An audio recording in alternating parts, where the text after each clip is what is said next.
Oke, sekarang kita akan bahas sesi assessment dalam CBT. Seperti apa sih assessment dalam CBT?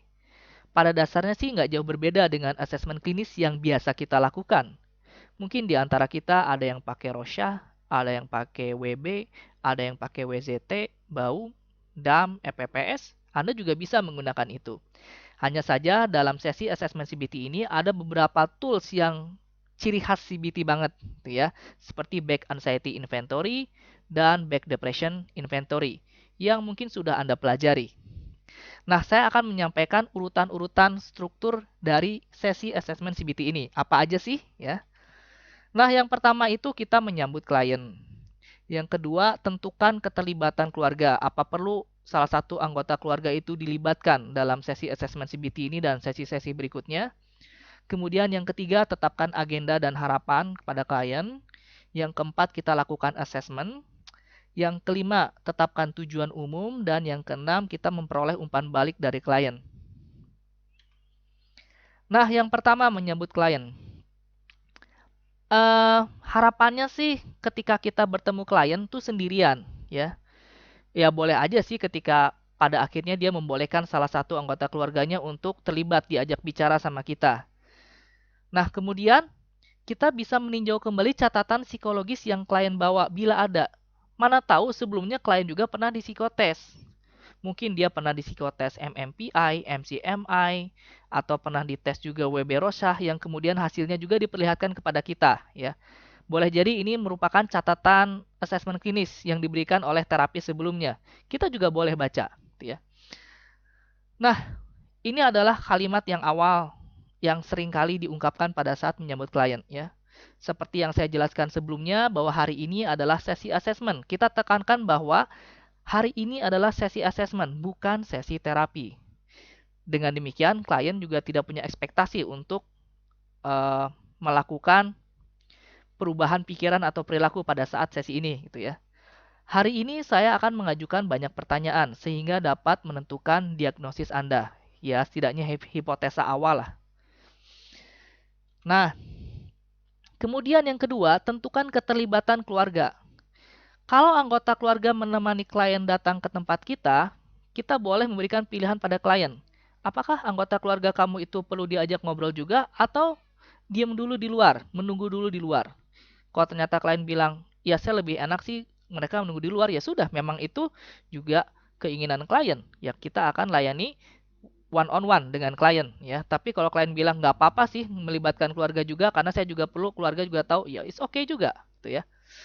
Nah, kemudian kalau keluarga mau diajak untuk melakukan asesmen, kita dapat meminta perspektif dari pandangan keluarga tentang perilaku klien sehari-hari di rumahnya seperti apa, sehingga kita bisa mendapatkan informasi yang lebih utuh lagi, lebih lengkap untuk mendiagnosis klien, ya. Dan juga bahkan bisa nantinya bisa membantu klien, ya, sebagai dukungan psikososialnya klien, ya, terutama untuk klien-klien yang skizofrenia, klien-klien yang bipolar, klien-klien yang penyalahgunaan zat, itu penting sekali dukungan psikososial, ya.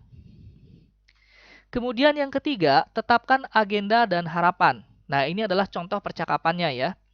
Sebelum kita mulai, saya ingin memberitahu Anda apa yang saya harapkan untuk dibahas pada hari ini, yaitu mengatur agenda. Saya ingin mencari tahu gejala-gejala yang Anda alami dan bagaimana Anda berfungsi akhir-akhir ini, dan juga tentang riwayat Anda. Saya juga akan meminta Anda untuk memberitahu hal lain yang menurut Anda perlu saya ketahui. Ya, siapa tahu klien ingin cerita hal yang lain, gitu ya. Lalu kita akan menetapkan beberapa tujuan umum dalam CBT ini. Saya akan memberitahu kesan awal saya dan apa yang saya pikir perlu kita fokuskan dalam CBT. Dan pada akhirnya saya akan melihat apakah Anda memiliki pertanyaan atau masalah lain. Apakah ini terdengar oke buat Anda? Ya, bila oke, berarti lanjut ya. Nah, pada tahap ini kita juga memberikan semacam harapan pada pasien atau gambaran umum tentang seberapa lama sih terapi CBT ini akan berlangsung ya. Kalau dilihat dari hasil asesmennya, misalnya depresi mayor berat, wah kemungkinan ini lama terapinya ya, bisa sampai 6 bulanan ke atas. Tapi kalau depresi mayor ringan, kemungkinan sih cepat, 2-4 bulan juga sudah bisa diatasin ya. Kalau ternyata ada gangguan kepribadian, wah ini bisa lama, bisa 6 bulan bahkan setahun lebih. Schizophrenia yang sudah parah itu juga bisa bertahun-tahun bahkan memerlukan obat-obatan. Jadi kita perlu memberikan gambaran kepada klien tentang sejauh mana terapi CBT ini akan berlangsung. Jangan juga memberikan janji-janji palsu ya, over promise under delivery. Misalnya, ya udah tenang aja, gue jago dalam CBT kok, cuman sekali 2 kali aja juga udah beres. Well, menurut saya itu terlalu optimis ya, karena nggak semua gangguan itu bisa cepat dalam 1 atau 2 sesi, terutama kalau gangguan itu sangat berat dan punya muatan genetik atau biologisnya kuat ya. Nah, inilah yang perlu kita sampaikan, bahwasanya ada konsekuensi yang perlu klien lakukan bila gangguannya itu berat dari hasil asesmen. Nah, yang keempat, mari kita lakukan asesmen. Ya, asesmen ini mirip juga dengan anamnesa yang dulu pernah kita pelajarin loh. Ya, apa aja sih yang perlu kita gali? Yaitu demografi klien, dari mana asalnya, sukunya gitu ya. Kemudian keluhan utamanya kenapa dia datang ke kita tuh, ada apa sih?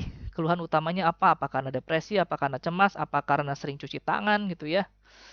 Kemudian riwayat penyakitnya saat ini dan peristiwa pencetusnya, kapan munculnya itu gangguan psikisnya gitu ya. Kemudian strategi coping apa yang pernah dia lakukan, baik adaptif ataupun maladaptif gitu ya. Apa yang sudah pernah dia coba lakukan untuk mengatasi keluhan psikologisnya atau gangguan psikologisnya. Kemudian riwayat kejiwaan, ada nggak dari catatan-catatan sebelumnya ya, siapa tahu mungkin dia dari keluarga yang ibu bapaknya barangkali skizofrenia, ya bisa jadi genetik skizofrenia juga turun ke dia gitu ya. Kemudian apakah juga dia pernah dirawat inap di rumah sakit di bangsal kejiwaan misalnya, kita juga perlu tahu itu.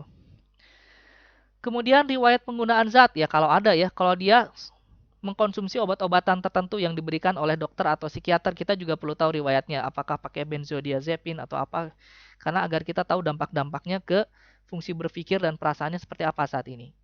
Kemudian riwayat medis, kalau ada, biasanya ada penyakit-penyakit medis yang bisa mengaburkan diagnosis kita ya. Seperti kalau nggak salah itu penyakit medis apa namanya? Yang ada di sini tuh kelenjar getah bening ya. Saya lupa namanya apa itu. Nah, itu kadang-kadang bisa membuat simptom-simptom yang mirip dengan depresi ya. Kemudian juga riwayat keluarga dan satu saat ini, bagaimana dulu sikap ibu dan ayahnya semenjak dia kecil gitu ya. Apakah ibunya kritis, apakah bapaknya itu cuek, apakah ibunya itu membiarkan apapun yang ingin dilakukan anak, apakah ayahnya itu juga sangat memuja anaknya. Nah, kita nggak tahu itu ya, kita perlu gali itu. Kemudian riwayat sosial, bagaimana hubungan dia dengan teman-temannya ya semenjak SMP, mungkin SMA atau di masa lalu, gimana, apakah dia orang yang mudah bergaul atau nggak mudah bergaul gitu ya.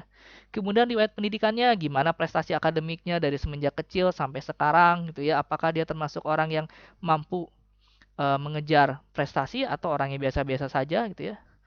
Kemudian riwayat kejuruan, kejuruan tuh maksudnya riwayat ya apakah dia punya skill-skill tertentu ya yang sudah dia latih di luar pendidikan formal. Kemudian CBT juga menggali kekuatan, nilai dan strategi coping yang adaptif. Jadi di sini juga kita ingin mengetahui dulu tuh dia berhasil mengatasi gangguan psikologisnya dengan cara apa. Nah, bisa nggak itu digunakan kembali dalam sesi CBT? Nah, inilah assessment-assessment yang jadi poin-poin penting ya. Dan ada catatan kasus klien yang sudah saya berikan pada Anda. Anda bisa baca? Coba dicek lagi. Judulnya tuh catatan kasus klien. Ya, kurang lebih seperti itulah.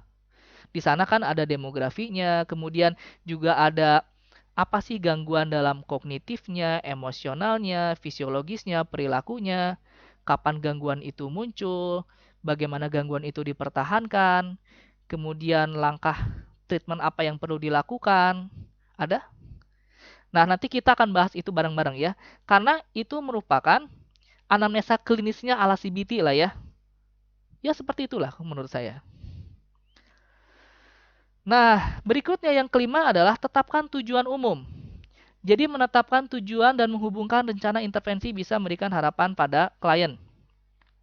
Nah, contoh percakapannya adalah, saya ingin berbicara beberapa menit tentang tujuan Anda dalam CBT dan bagaimana saya pikir CBT akan berjalan. Goal atau tujuan merupakan sisi lain dari masalah. Kita akan menetapkan tujuan spesifik pada sesi berikutnya. Bisakah kita mengatakan tujuan umumnya adalah mengurangi depresi, mengurangi cemas, dan kembali bersosialisasi? Gitu ya, secara umumnya kayak gitu. Kemudian, mulai minggu depan, kita akan bekerja menuju tujuan Anda. Di setiap sesi, saya akan bertanya kepada Anda masalah apa yang ingin Anda bantu dalam menyelesaikannya. Saya akan membantu Anda mengubah pemikiran Anda yang tertekan dan cemas agar lebih realistis, dan kita akan menemukan solusi untuk masalah Anda yang dapat dicoba selama sisa minggu ini. Kemudian, disampaikan juga, Anda akan belajar keterampilan yang dapat digunakan sepanjang hidup, sehingga Anda dapat terus memecahkan masalah dan berpikir lebih realistis, serta bertindak ke arah tujuan Anda. Dengan membuat perubahan kecil dalam pemikiran dan perilaku setiap hari, Anda akan merasa lebih baik. Sekarang, apakah yang saya katakan ini terdengar baik? Gitu ya. Jadi kita menetapkan tujuan umum untuk melakukan intervensi CBT, gitu ya, pada klien seperti itu. Nah, yang terakhir adalah kita meminta feedback dari klien, ya. Penting agar mungkin ada hal-hal yang pengen dia ungkapkan, gitu ya. Yang siapa tahu itu lebih buruk, gitu ya. Nah, apakah ada hal lain yang sungkan Anda beritahukan pada saya? Kalau dia misalnya, ya saya masih pengen ngomong sih, cuman masih belum belum saatnya, ya udah berarti nggak perlu dilakukan di sesi assessment. Bisa dia nanti ceritakan di sesi-sesi berikutnya, gitu ya. Nah, inilah step-step atau struktur assessment CBT. Jadi ada 6 langkah. Nanti kita akan bahas bagaimana mengintegrasikan hasil tes dari BAI, BDI. Kalau saya sih menggunakan MCMA 4 ya. Kemudian lakukan anamnesa klinis yang tadi saya sudah jelaskan ya, dan saya yakin di lembaran Anda juga ada ya catatan kasus klien, yaitu anamnesa klinisnya. Nanti kita akan bahas bagaimana integrasi antara alat tes dengan hasil asesmennya, dan kemudian langkah apa yang perlu kita lakukan. Oke, itu dulu aja. Sampai ketemu dalam diskusi ya.